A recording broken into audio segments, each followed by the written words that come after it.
हमारे उत्तर प्रदेश में एक भगवान के भक्त थे, उनका नाम था सूरध्वज। क्या नाम था? सूरध्वज। शंडीला एक जगह है, वहां के वे निवासी थे। वृंदावन के श्री मदन मोहन लाल जी के परम उपासक थे सूरध्वज जी। तो सूरध्वज जी एक बार मन में विचार कर रहे थे, बोले कि क्या करें, ठाकुर जी की बड़ी याद आ रही है, लेकिन काम बहुत है, अभी मैं जा नहीं पाऊंगा। बहुत ध्यान से सुनिएगा। तो सूरध्वज जी ने क्या किया, देखा कि गन्ने की खेती हो रही है और गन्ना अब कट करके रस का गुड़ बनाया जा रहा है। उत्तर प्रदेश में, मध्य प्रदेश के भी कई क्षेत्रों में गन्ने का गुड़ बहुत बढ़िया बनता है। तो बड़ा ताजा ताजा गुड़ बन रहा था सब जगह। तो सूरध्वज जी ने क्या किया, एक दुकान पर जाकर के एक दुकानदार से कहा, भैया सुनो, 2 बैलगाड़ी भर करके गुड़ हमको वृंदावन पहुंचवाना है, उसका क्या खर्चा आएगा सब हमको बताओ। दुकानदार बोले महाराज, इतना सारा गुड़ आप संडीले से वृंदावन भेजोगे बैलगाड़ियों में भर करके, बहुत पैसा लगेगा। इससे बढ़िया तो किसी आदमी को धन देकर के, आधा धन देकर के आप वृंदावन भेज दो, वृंदावन में भी गुड़ मिलता, वहीं से खरीद के ठाकुर जी को निवेदित कर देंगे। सूरध्वज जी बोले, नहीं, मैं प्रेम करता हूं ठाकुर जी से। ठीक है कि गुड़ वहां भी मिलता है, लेकिन मैं वहां से भेजूंगा जहां मैं रहता हूं, यही तो प्रेम का स्वरूप है। मिठाइयां तो दुकानों पर मिलती हैं ठाकुर जी के लिए, लेकिन वास्तविकता बता रहे हैं, आप दुकानों से मिठाई खरीद कर ठाकुर जी का भोग लगाने ले जाते हो, ठाकुर जी उसको देख करके कहते होंगे हाँ ठीक है लाओ धर दो। लेकिन जब अपने घर में स्वयं रसोई में बना करके लेके जाते होगे ना, ठाकुर जी मानो जैसे जीभ चाटते होंगे, बल्ला अल्लाह क्या भैया करते बना के लाए हो। अपने प्रेम में अपनी वस्तु प्रदान की जाती है, अपनी समीप की वस्तु दी जाती है, भले ही उसमें फिर खर्चा कितना भी हो। सूरध्वज जी ने बढ़िया सुंदर गुड़ बैलगाड़ियों में धरवा करके भिजवाया और गुड़ की बैलगाड़ी पहुंची अर्धरात्रि में वृंदावन। और जैसे ही वृंदावन पहुंची, मदन मोहन जी के मंदिर के बाहर मंदिर बंद हो चुका था। पुजारियों ने कहा, बोले भैया सुबह तक प्रतीक्षा करो, सुबह मंदिर खुलेगा तब गुड़ भीतर जाएगा। लेकिन भीतर बैठे मदन मोहन लाल जी बेचैन हो गए और जैसे ही पुजारी जी सोने के लिए गए, मुखिया जी शयन में गए, स्वप्न में श्री मदन मोहन लाल जी प्रकट हो गए और रोने लगे। मुखिया जी बोले, जय जय कहा भयो, आप रो क्यों रहे हो, कोई पीड़ा? बोले ना, मेरो बहुत जोर से गुड़ खावे को मन कर रहा है। बोले जय जय, अभी संडीले से गुड़ आए हैं आपके लिए, लेकिन सुबह तक ने प्रतीक्षा कर लो, अब तो रात्रि शयन को समय है गयो है, सुबह 4 बजे आपकी मंगला होगी, मंगला के बाद मैं पहले गुड़ को ही भोग लगाऊंगा, गुड़ की कोई बढ़िया सामग्री बना के आपको पवाऊंगा। मदन मोहन लाल जी स्वप्न में और जोर जोर से रोने लगे। बोले मैं 4 दिन से प्रतीक्षा कर रहे हो या गुड़ की, आज बेचारो जैसे तैसे यहां पहुंचो रात्रि में, अब तुम मुझसे और प्रतीक्षा करवे की कह रहे हो? तुम कह रहे हो सुबह तक और प्रतीक्षा करूं मैं? अगर तुम मेरे सच्चे प्रेमी हो तो अभी आओ, मंदिर खोलो, गुड़ भीतर लाके खीर बनाओ गुड़ की, मुझको अभी पवा। इसको कहते हैं रास, ये रस नहीं है। अपने भक्त की प्रेम स्थिति को ठाकुर जी स्वीकार करने के लिए लालायित हों, उसको रास कहते हैं।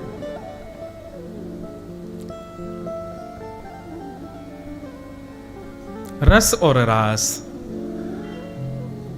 श्री सुखदेव जी महाराज वर्णन करते हैं कि ठाकुर जी के साथ गोपियां रास विहार करने को आतुर हैं, तब तो वो रस विहार कहलाता। लेकिन ये रास विहार इसलिए क्योंकि ठाकुर जी आतुर हैं गोपियों के साथ रास नृत्य करने के लिए, उनसे मिलने के लिए। गोपियां आतुर होती तो रस विहार कहलाता, लेकिन ठाकुर जी आतुर हैं इसलिए रास विहार। रस और रास में ये अंतर है। बंधुओं, पहले मैं कुछ बातें क्लियर कर दूं, ये गोपियां साधारण नहीं है। श्रुति रूपा, स्मृति रूपा, वेद जन्या गोपियां हैं। ये कोई सामान्य स्त्रियां नहीं हैं। ये ठाकुर जी की प्रतीक्षा वर्षों से कर रही हैं, युगों से कर रही हैं।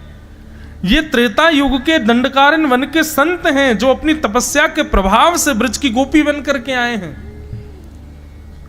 इनको आप सामान्य स्त्री मत समझिएगा। रास लीला को कहीं भी कामजन्य लीला मत समझिएगा, बहुत बड़ा अपराध लगेगा नहीं तो। और ये अपराध प्रकट ना हो उसके लिए बहुत ध्यान पूर्वक और निष्काम भाव से इस संपूर्ण व्यवस्था को सुनिएगा।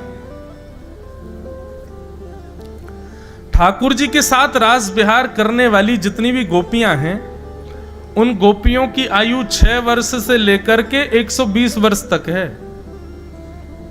मतलब ठाकुर जी के रास विहार में 6 वर्ष की भी गोपी है और बिना दांत वाली अम्मा भी गोपी है।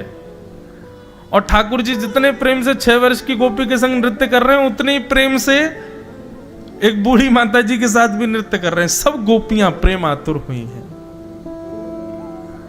तो ये सामान्य नहीं है। भगवान ने गोपियों का जब चीरहरण किया था, तब चीरहरण के समय पर ठाकुर जी ने गोपियों को आश्वासन दिया था कि शरद पूर्णिमा की रात्रि पर हम आपके साथ विहार करेंगे। आज शरद पूर्णिमा की रात्रि हुई, सब गोपियां अपने अपने कार्यों में रत हैं, अपने अपने कार्यों में व्यस्त हैं। तभी शरद पूर्णिमा के चंद्रमा का उदय होने लगा, सायंकाल का समय। ज्यों ज्यों चंद्र उग रहे हैं त्यों त्यों गोपियों का हृदय मचल रहा है कि आज शरद पूर्णिमा है, आज के दिन का ही न्योता दिया है श्री कृष्ण ने मिलने के लिए। सब गोपियां अपने अपने घरों में बैठी हैं। तभी शरद पूर्णिमा का चंद्रमा उदित हुआ। ठाकुर जी वन में गए और कदम्ब वृक्ष के नीचे बैठ करके जैसे ही अपनी वंशी को अपने अधरों पर रख करके प्राण पिरोए, बाजने लगी वंशी वृंदावन में। और वंशी का नाद जैसे ही ब्रज की गोपियों के कर्ण रंध्र में पड़ा, दौड़ने लगी, भागने लगी गोपियां श्री कृष्ण से मिलने के लिए। बंधुओं, वंशी तो सबको सुनाई दे रही है, लेकिन उस वंशी में आमंत्रण केवल उनको सुनाई दे रहा है जो कृष्ण प्रेम में उन्मुक्त है। कथा हजारों लोग सुन रहे हैं, लेकिन परिवर्तित जीवन 1 या 2 लोगों का ही हो पाता है। ज्यादा से ज्यादा 10 लोगों का हो जाएगा, इससे ज्यादा लोग परिवर्तित नहीं होते कथा से। सुनने के लिए आएंगे हजारों लोग, लेकिन जिनका जीवन बिल्कुल परिवर्तित हो जाए ऐसे बहुत कम लोग ही होंगे। उनके लिए यही विचार करो कि ये गोपी ही थे जिनको कथा रूपी वेणु का नाद श्रवण हो रहा था, सुनाई दे रहा था। कृष्ण प्रेम में उन्मुक्त जितनी गोपियां थीं, उनको वो स्वर नहीं लग रहा था, उनको ठाकुर जी का आमंत्रण लग रहा था। दौड़ने लगी तुरंत मिलने के लिए। ऐसा नहीं कि गोपियां व्यवस्थाएं करके दौड़ी हैं, जैसी व्यवस्था अवस्था में थी वैसे ही गई हैं कृष्ण के पास। अच्छा, एक बात बंधुओं पुष्ट करूं, ये आजकल ये पुष्ट करनी पड़ती है, कलयुग चल रहा है ना, 2 मिनट में संशय करते हैं लोग। तो ठाकुर जी की जो रास लीला है या इस प्रकार की जितनी भी लीलाएं हैं, इन सब में शुकाचार्य जी वर्णन करते हैं योग मायाम उपाश्रित।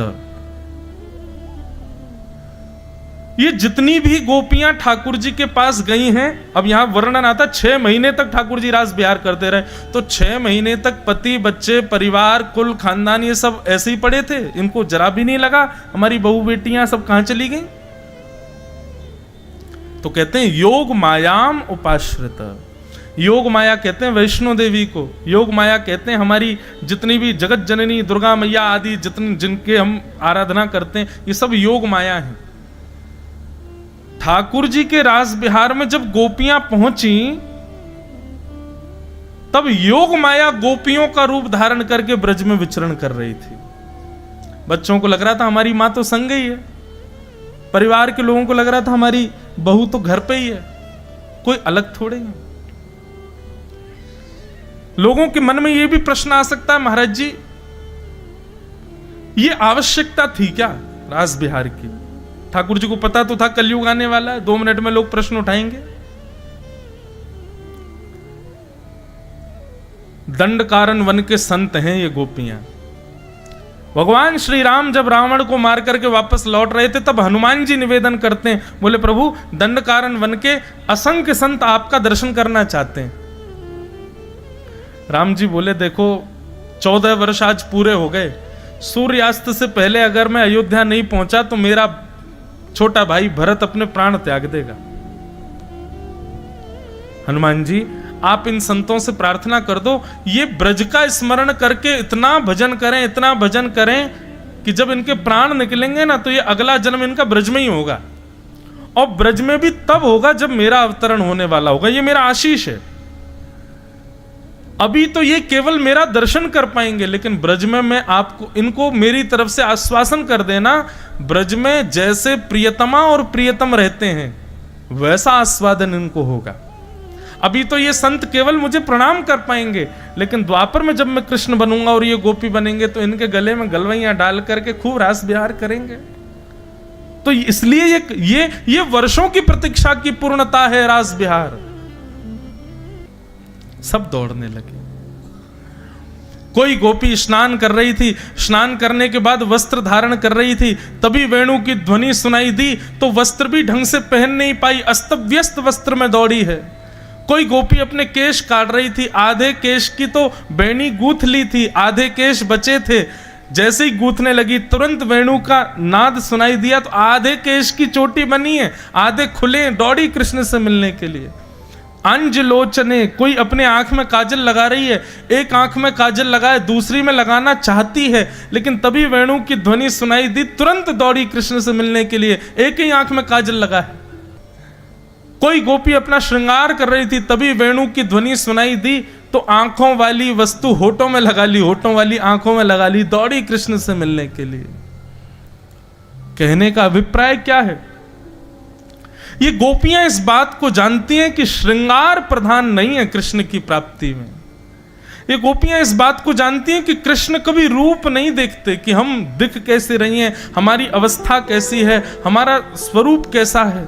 ये तो संसार के लोगों की इच्छाएं हैं, ठाकुर जी की ऐसी इच्छा नहीं है। वे तो केवल हृदय देखते हैं, वे तो केवल आपका गुण स्वभाव देखते हैं, आपका श्रृंगार नहीं देखते। क्योंकि ये गोपियां जानती हैं कि श्रृंगार देखते तो पूतना बहुत सुंदर बन के आई थी, उस पर सब मोहित हो गए थे, लेकिन कृष्ण ने तो देखा भी नहीं उसको।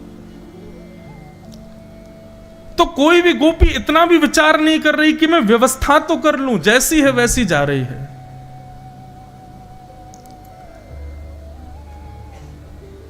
सब गोपियां पहुंच गईं वन में। असंख्य लाखों गोपियां सामने खड़ी हैं। कदम वृक्ष के नीचे श्री कृष्ण बैठ करके वेणुनाद कर रहे हैं, वेणु रव कर रहे हैं। तभी ठाकुर जी ने नेत्र खोल करके देखा तो जहां तक दृष्टि जा रही थी सब गोपियां, और अस्त व्यस्त हैं गोपियां। किसी के केश खुले हैं, किसी के नेत्रों की दशा विचित्र है, किसी का श्रृंगार विचित्र है, किसी के वस्त्र विचित्र हैं। ठाकुर जी प्रसन्न हो गए। सब गोपियां खड़ी हैं और ठाकुर जी कह रहे हैं स्वागतम स्वागतम स्वागतम, आइए आइए आइए, आप सबका स्वागत है। वृतागमन कारणम, आप सबके आने का कारण जान सकता हूं मैं? एक तो किसी को निमंत्रण पत्र देना, निमंत्रण पत्र के बाद फिर उसको कॉल करके बुला लेना, और बेचारा व्यक्ति आपके 2-2 निमंत्रणों पर आ जाए तो उससे यह पूछना कि तुम कैसे आए। कितना कष्टदायी हो गया ये। और वो भी कोई सामान्य व्यक्ति नहीं, जिसके लिए आप मर मिटने को तैयार हो, वो ऐसा करे तो कितना कष्ट होगा।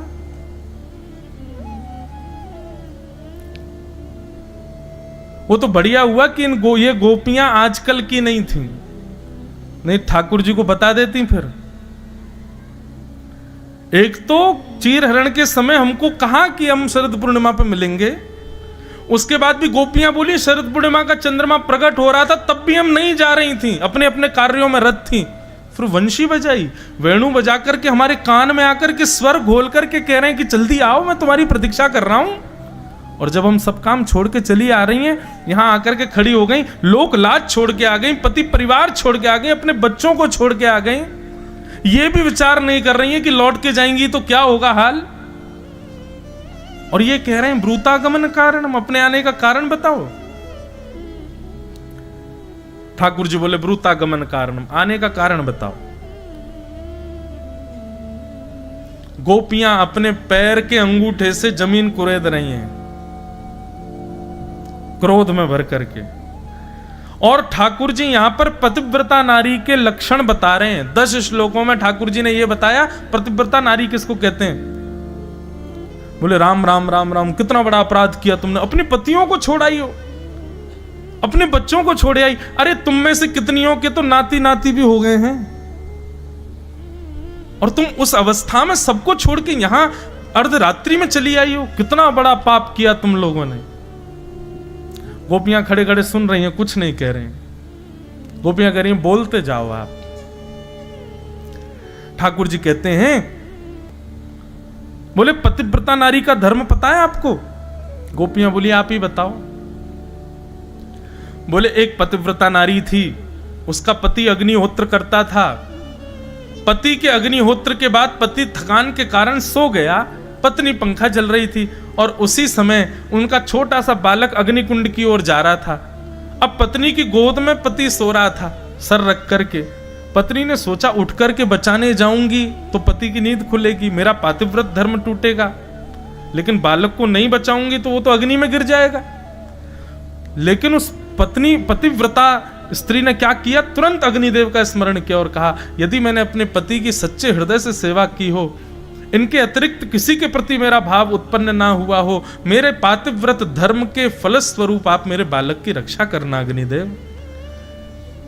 गोपियां बोली फिर क्या हुआ।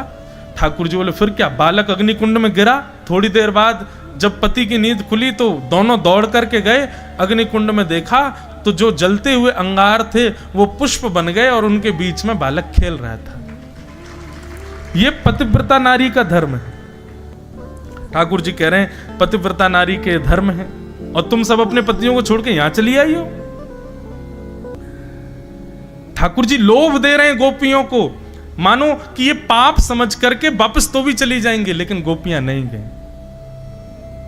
पतिव्रता नारी के खूब धर्म समझाए ठाकुर जी ने। जब ठाकुर जी बोलते बोलते थक गए तब गोपियां बोली हो गया आपका, अब हम बोलें कुछ। भगवान बोले हाँ बोलो। तब गोपियां कहती हैं नाथ आप हमें व्यभिचारिणी मत समझिए कि हम अपने पति का बच्चों का त्याग करके आई हैं तो शायद हम व्यभिचारिणी हों, हमारे मन में कोई दूषित भाव हो, आप ऐसा मत समझिए भगवान। हमारा प्रेम है आपसे, और वो प्रेम कैसा है कि आप हमको कभी मत मिलो, हमको कभी मत दिखो, हमसे कभी मिलने मत आओ, हमारे सामने कभी मत आओ, पर हम आपकी हैं, आप हमारे हैं, ये विश्वास सदैव हमारे चित्त में प्रकट रखो। ऐसा प्रेम है हमारा। आप यदि हमें त्याग देंगे, चले जाएंगे, जीवन भर लौट करके नहीं आएंगे, हम तब भी आपसे प्रेम करेंगे। हमारा प्रेम आपको कभी परेशान नहीं करेगा भगवान। आप हमको व्यभिचारिणी मत समझो। नाथ आप कहते हैं कि हम वापस चली जाएं, ठीक है चली जाएंगी हम, लेकिन हमारी एक वस्तु आपके पास है, वो हमको वापस कर दो। ठाकुर जी बोले मेरे पास क्या है आपका। बोले हमारा मन आपके पास है। चित्तम सुखेन भवता पहितम गृहेषु, हमारा चित्त आपके पास है, हमारा मन आपके पास है। नेत्र बंद करती हैं, चलती हैं, फिरती हैं, कुछ भी करती हैं, 24 घंटे आपका चिंतन रहता है मन में, 24 घंटे आपका चिंतन चला रहता है भगवान, क्योंकि चित्त आपके पास है। वो चित्त हमको वापस कर दीजिए। आपकी स्मृति आएगी नहीं तो हम घर के कार्य कर पाएंगे, अपने पति की सेवा कर पाएंगे, बच्चों का पालन कर पाएंगे। प्रभु अब 2 ही उपाय हैं आपके पास, या तो हमको स्वीकार करो या फिर हमारा चित्त हमको वापस कर दो। जब गोपियों ने यह बात कही कि हमारा चित्त आपके पास है, आहा, ठाकुर जी प्रसन्न हो गए। बोले यही इसी वस्तु का ही उपभोगी हूं मैं, मुझे और कुछ नहीं चाहिए, बस चित्त चाहिए आपका। आपका प्रेम चाहिए, आपका भाव चाहिए, और उसके अतिरिक्त आप जो कुछ भी देते हैं उसकी आवश्यकता मुझे नहीं है। और जब गोपियों ने इस बात को प्रमाणित कर दिया कि हमने अपना चित्त आपको दिया है, ठाकुर जी बोले अब मैं आपको स्वीकार करूंगा। एक कथा यहां पर गोपियों ने भी पतिव्रता नारी की सुनाई। क्या कथा? गोपियां बोली ठाकुर जी आपने पतिव्रता नारी की एक कथा सुनाई, हम भी एक कथा सुनाए। भगवान बोले सुनाओ। बोले एक पतिव्रता नारी थी, उसके पति के ब्याह के बाद कहीं विदेश में नौकरी लगी, वो विदेश चला गया। पत्नी बोली तुम्हारे बिना मैं कैसे रहूं, तो पत्नी को अपने जैसी एक आकृति, एक मूर्ति देके चला गया। बोले जब तक मैं ना आऊं इस मूर्ति को ही मेरा रूप मानो और इसी के साथ रहो। 5 वर्ष बाद, 5 वर्ष तक वो कन्या उस मूर्ति को ही पति मान के रहती है। 5 वर्ष बाद जब असली पति द्वार पर आया, गेट खटखटाने लगा, ठाकुर जी बताओ अब उसको क्या करना चाहिए? वो मूर्ति वाले पति के पास बैठी है, उसका त्याग कर दे, द्वार खोले, या फिर असली पति जो द्वार पर खड़ा उसको खड़ा रहने दे? 5 वर्षों से जो पति साथ है उसी के साथ रहे, क्या करना चाहिए बताओ? ठाकुर जी बोले भाई जब असली पति द्वार पर खड़ा है तो तुरंत उठ करके जाना चाहिए, द्वार खोलना चाहिए, मूर्ति वाले पति का त्याग करना चाहिए। गोपियां बोली आपके उत्तर में ही हमारे संशय है, संशय की निवृत्ति है। नाथ आप वो पति हैं जो सदा से हमारे हैं, लेकिन कुछ दिनों के लिए संसार के निर्माण में इतने व्यस्त थे कि हमें मूर्ति वाले पति दे दिए। अब उनके साथ हम रह रही हैं, सब क्रिया कर रही हैं, लेकिन जब आज कृपा करके आप प्रत्यक्ष हमें दिख गए हो, मिल गए हो, हमारे सामने आ गए हो, हमारी भक्ति की कृपा से, हमारी साधना के बल पर आप जब हमें पुनर्प्राप्त हो गए हो, तो हम क्यों उसके साथ रहें? हम तो आपके संग रहेंगे, आप ही सर्वस्व। क्यों? क्योंकि आपके मिलन के बाद वो पति नहीं है, वह भी एक पत्नी है और उसके पति भी आप हो, आप जगतपति हो।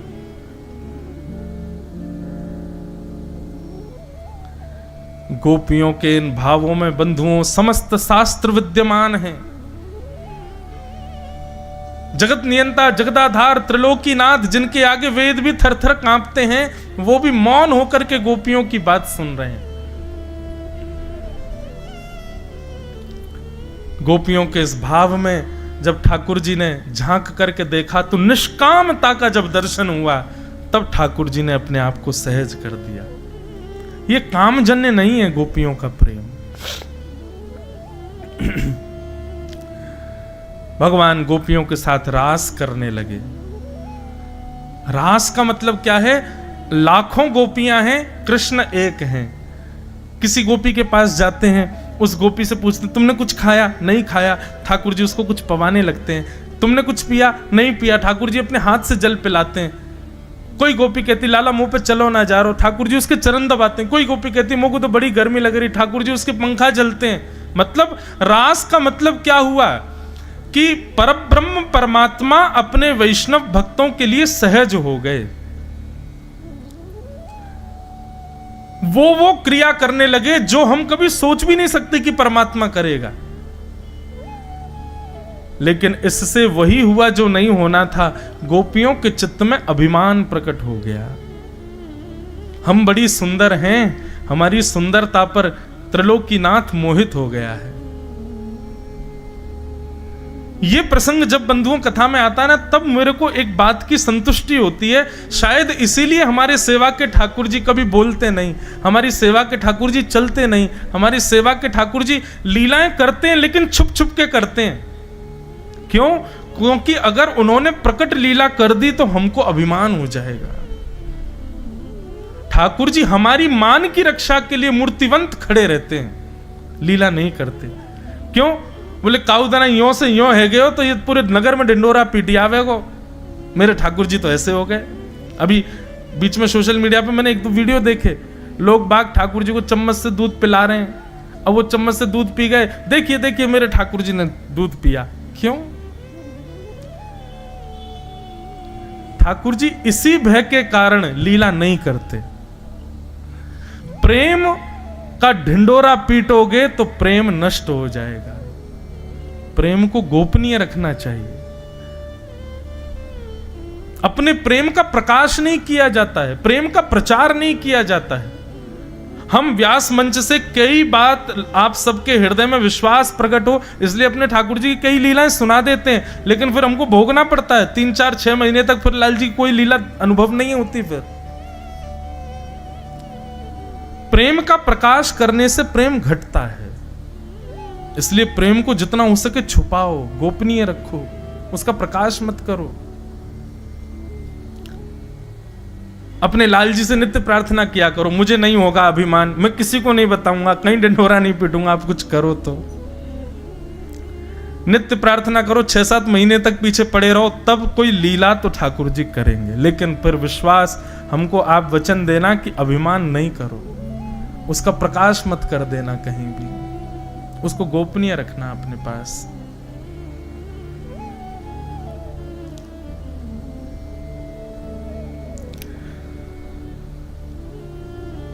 हमारे मान की रक्षा के लिए ठाकुर जी मूर्तिवंत रहते हैं, स्थूल बन के रहते हैं कि कहीं हमको अभिमान ना हो जाए।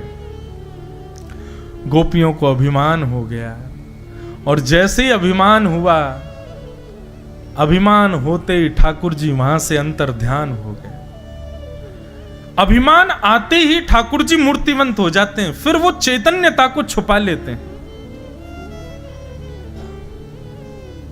और जिस दिन आप मान रहित होकर सेवा करोगे ना, हमारी बात का विश्वास मान लीजिएगा, आप ठाकुर जी की सेवा करेंगे, स्पर्श करते ही आपको ऐसा अनुभव होगा जैसे किसी मानव की त्वचा का स्पर्श करते हैं। इत्र लगाओगे तो ऐसा अनुभव होगा कि ठाकुर जी के रोंग का स्पर्श हो रहा है। मान युक्त रहोगे तो ऐसे ही लगेगा जड़ वस्तु है, जड़ पदार्थ है। अपनी मान का भी पैरामीटर ऐसे ही चेक कर लो, रोज ठाकुर जी को सेवा करते समय अंग का स्पर्श करो, यदि अभी भी स्थूलता का अनुभव हो रहा है तो समझो तुम में अभी भी मान बचा है। और जिस दिन वो स्पर्श में चैतन्य भाव लगने लगे, ऐसा लगेगा अरे नहीं नहीं, ये तो ठाकुर जी को गुदगुदो पेट है, ये तो ठाकुर जी के गदमदरा से हाथ हैं, ये तो ठाकुर जी को पांव है, अरे देखो उठ गो, समझना अब मान रहित हो गए। उसके बाद 11 वर्ष बाद आ जाए ठाकुर जी। भगवान ने देवकी मैया वसुदेव जी को मुक्त किया। उग्रसेन, नाना उग्रसेन को मथुरा का राजा बनाया, कंस के पिताजी को राजा बनाया। भगवान कभी राजा नहीं बने, ना मथुरा के ना द्वारिका के, राजा हमेशा उग्रसेन ही थे। ठाकुर जी राज पदवी पर नहीं बैठे। उग्रसेन को राजा बनाया। ब्रजवासियों से भगवान ने कह दिया अब आप लोग जाओ, मैं जल्दी आऊंगा। ब्रजवासी पीछे देखते देखते चले गए। ठाकुर जी नेत्र बंद करके बस अपने आप को रोकते रहे। भगवान ने तुरंत निर्णय लिया अब हम अध्ययन करने के लिए सांदीपनि गुरुकुल जाएंगे। अवंतिका, उज्जैन ठाकुर जी पढ़ने के लिए आए और सांदीपनि उपाध्याय के यहां रहकर के भगवान ने अध्ययन किया। और वहीं ठाकुर जी को एक सखा मिले जिनका नाम था सुदामा, जिनकी कथा कल आएगी।